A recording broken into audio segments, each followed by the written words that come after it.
Good evening, chaps and chappeteers. Tonight we have something very special.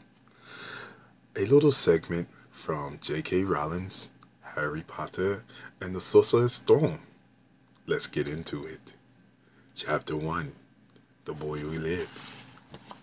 Mr. and Mrs. Duzzles of Number 4 Private Drive were proud to say that they were perfectly normal.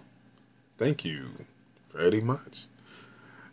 They were the last people you expect to be involved in anything strange or mysterious, because they just didn't hold with no such nonsense.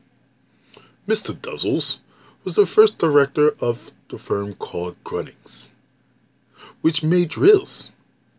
He was a big, beefy, with hardly any neck, although he did have a very large mustache.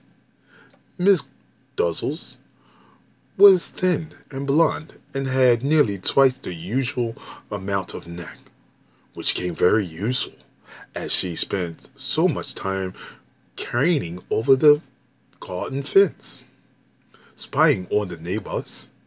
The Duzzles had a small son called Dudley, and in their opinion, there was no finer boy anywhere. The Duzzles had everything they wanted, but they also had a secret. And the greatest fear was that somebody would find or would discover it. They didn't think that they could bear if anyone found out about the Potters.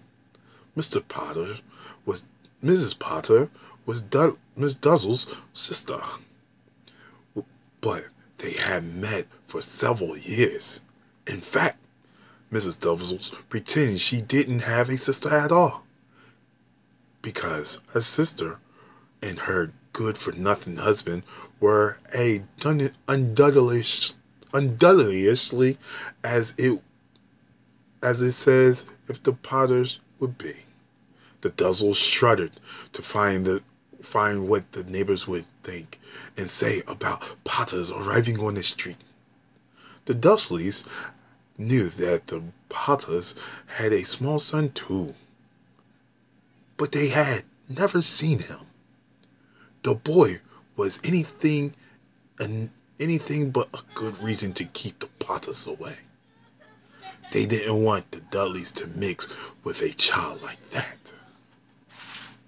Tonight was a reading again by J.K. Rowling and Harry Potter and the Sorcerer's Stone, Chapter 1. The Boy Who Lived. Thank you.